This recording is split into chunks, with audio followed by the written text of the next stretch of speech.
Hello, everyone. Welcome back to the Pro Football Historian Channel. I'm your host, Flink Given. Today, we'll be, reviewing, recapping all Week 6's games. And then tomorrow, we'll be previewing Week 7's game. So, we already kind of discussed Chicago, and the Washington game was a pretty ugly game. Moving on, though, Falcons, 49ers. 49ers came in pretty banged up. They really couldn't run the ball, and Garoppolo actually played pretty good. His picks weren't great, but, besides that, his 2 interceptions, I don't really have a problem how he played. It's one of the few games this year I could say that. And then Landis was able to run the ball. Some key, like, third and longs. I think it was like a 3rd and 15 run by Mariota that was picked up. And that pretty much changed the game. It was 14-14. I think he picks up that run. They score on that drive, and then, it's not a great, it's a pretty bad loss for the 49ers, but Falcons are 3-3 of a team that was expected to only maybe win 3 to 5 games before the year's in pretty good shape, tied for the division lead with the Buccaneers. Obviously, they lost to the Bucs, but they're at least in second place. And then 49ers, they're tied for first. If you could say they're leading because of the division record, but trying to get healthy, and they play the Chiefs. This is the game, not really surprised. New England blew them out last year. They blew them out again in Cleveland.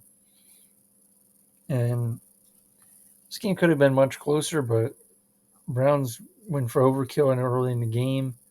I think it was 3-3 or whatever at the time, and it was 3rd and like 10, and they did some all-out blitz or whatever it was, and Stevenson ran right up the middle untouched for a touchdown on a 3rd and 10 play, and then they got down big and they didn't rely on the run game, and it's the first time they really even they usually get close to 200 yards, if not 200, the Browns rushing, and they didn't get 100 in this game. It was obviously the worst performance of the year. And then Brissett first pick was, both picks weren't great, but first pick was just way underthrown or late. I think it was Njoku and Duggar picked it off. Should have been an easy completion. And then Zappi, he played fairly well, Second career start, 3rd game played, and he looked pretty good. They don't ask a lot from him, but made the game easy, and he managed the game well. Jets-Packers. Pretty much the Jets dominated the game for the most part. And, it was before it was even 3-3, the first 8 drives, the Jets didn't score any points beside the field goal, and that was on a short drive that came off a fumble by A.J. Dillon, or it was a handoff issue. So I want to put it all on A.J. Dillon, but I could say it was Rodgers, who knows. But that fumble gives them 3 points, and then, the Jets finally get something going. They get some big plays. Really, more than half their pass yards, I think, came off that drive. And Berrios scores on a sweep play, a wide receiver sweep, or, an end around or whatever. And then they blocked the punt the next drive. The Packers have to punt, block it, touchdown. Now it's 17-3. Packers finally get some going, but then the Jets go down the field, a bunch of runs, and the game was over pretty much at that point. A lot of things the Packers need to correct.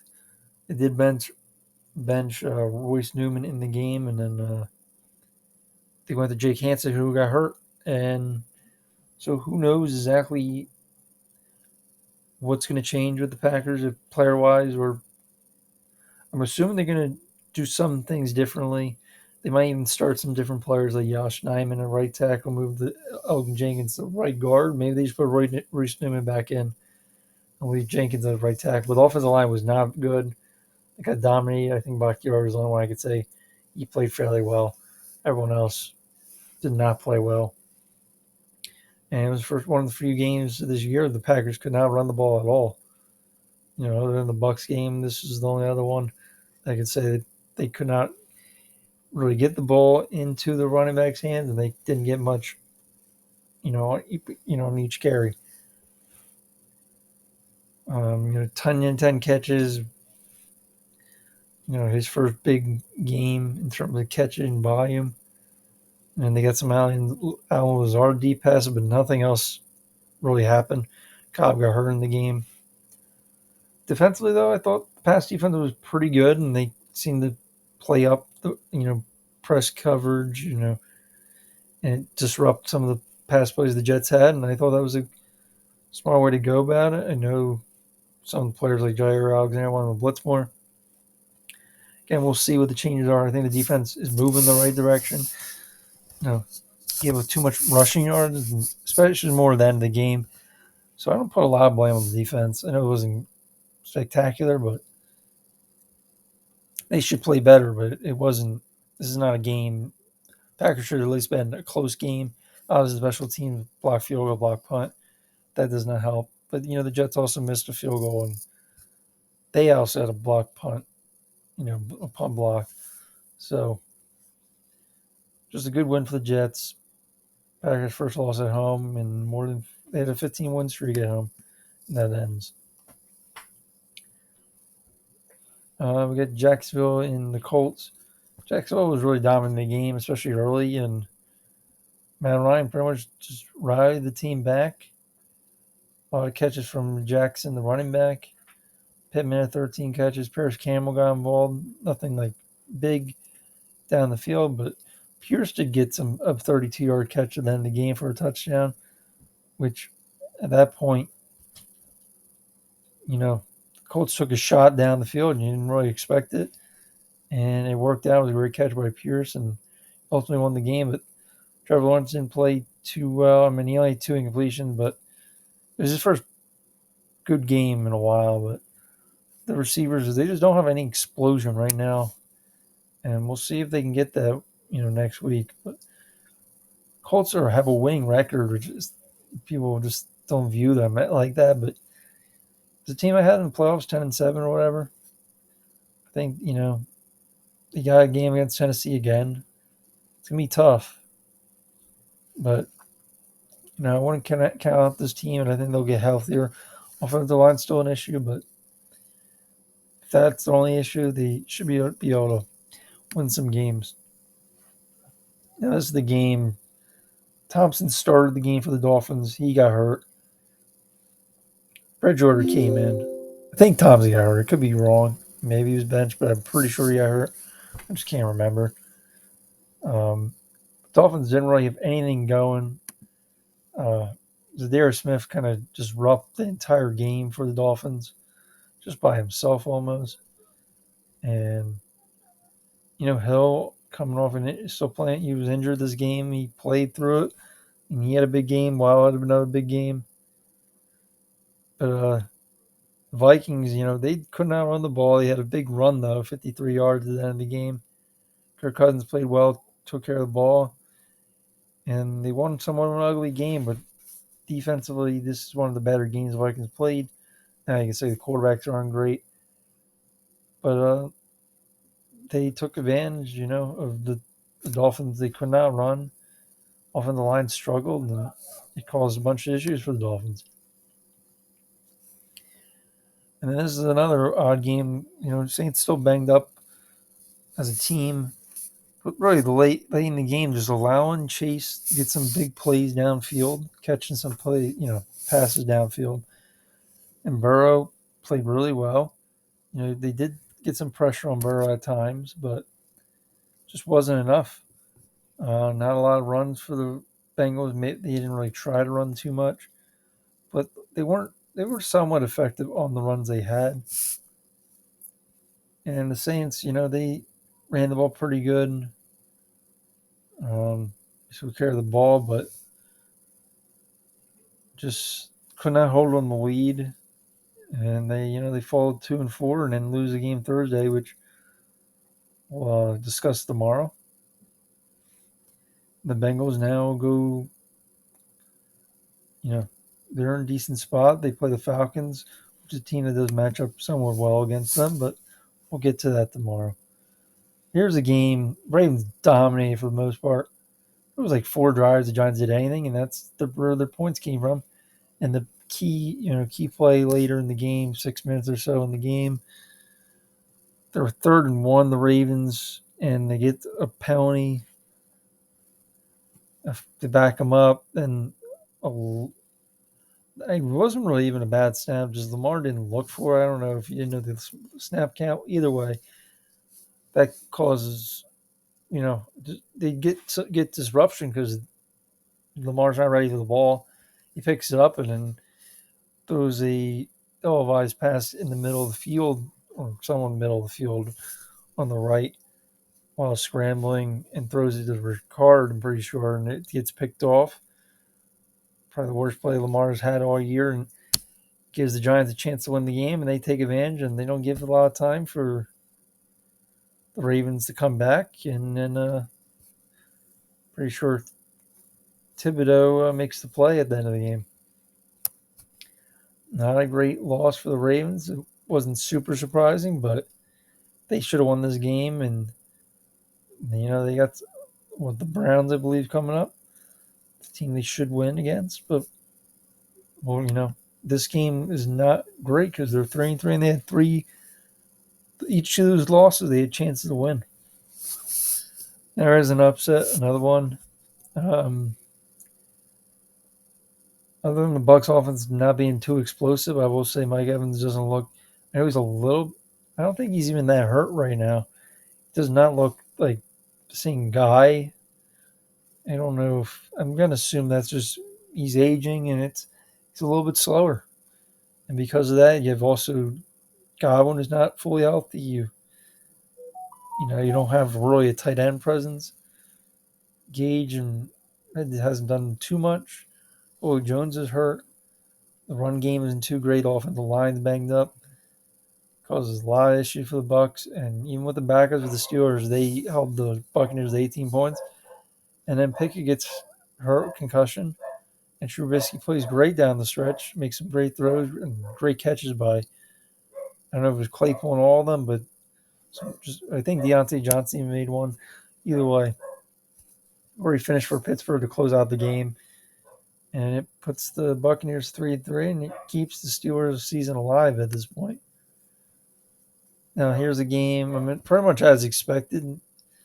Rams did struggle. I would say Stafford played pretty well. The pick six was not that great, but again, Panthers can't do anything. 3 points offensively. PJ Walker, I don't think he completes a single pass more than 1 yard downfield. Jacob Eason even comes later in the game. I think Walker's either hurt or whatever at the time. And he does drive down the field. They get a big play. I think McCaffrey gets a 49-yard catch. And then he throws a pick, which, look, he's the 4th-string quarterback. I don't know what you're expecting. He's been in the league, 2nd-round pick, I believe, from the Colts.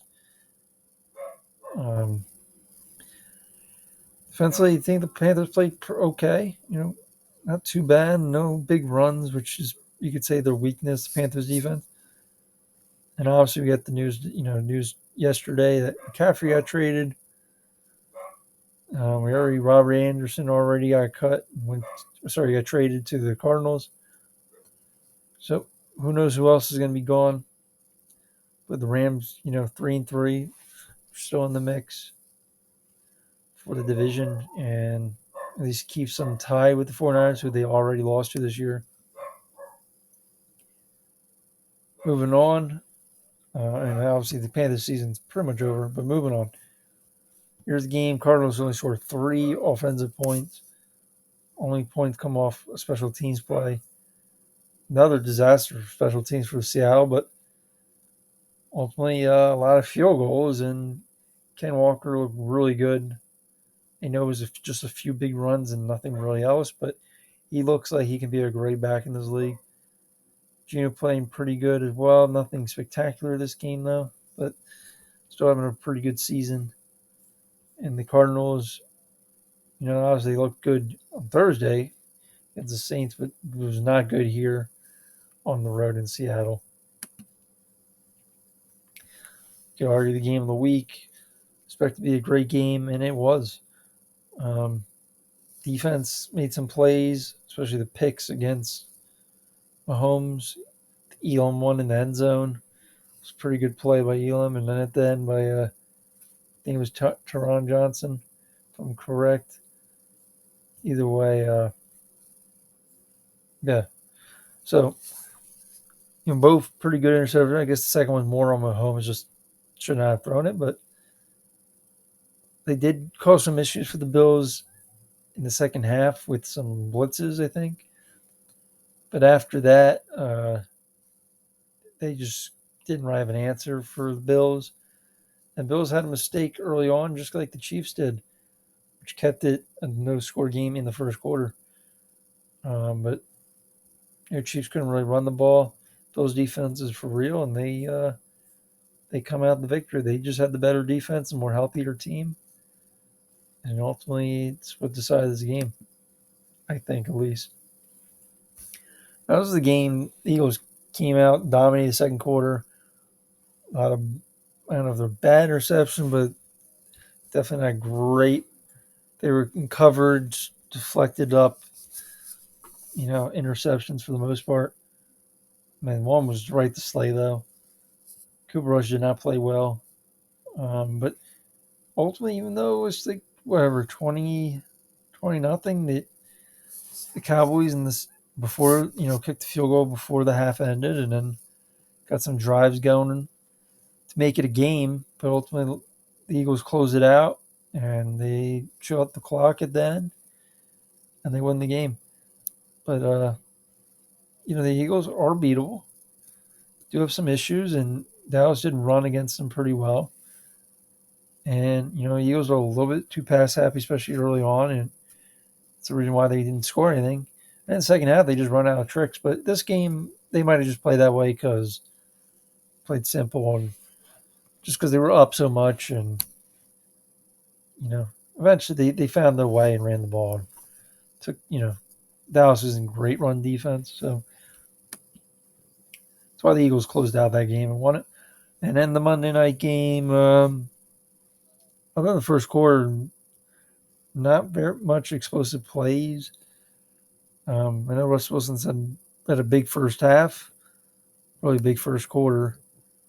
I think it was 10 for 10 or whatever. But after that, was not good at all. Run game was all right. Weird that Melvin Gordon kind of got benched in this game, wasn't even used, even though he was getting some carries even from Javonte Williams. So I don't know what's going to go on there. Maybe there's like Murray. Look, Murray's I wouldn't say he's much worse than Gordon. They're similar backs, and he takes care of the ball a little bit better. So maybe that's what they're doing. Just going to lean on him. Maybe he's just healthier. Who knows? And then Eckler had a lot of catches in this game, a lot of targets. The Chargers just couldn't get any big plays. They don't really have a speed threat. That's known before the year. You would think they would have signed some receiver, like, this week Deshaun Jackson got signed from the Ravens.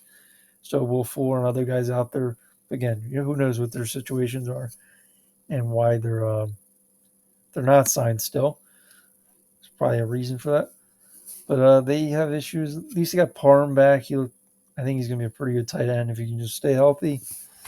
So they have plenty of weapons, just no deep threat. They're still not fully healthy, but they went in overtime, got in overtime, and they went on a field goal. So that's week 6, guys. I really appreciate you watching, and we'll preview week 7 tomorrow. Have a great night, and enjoy the games this week.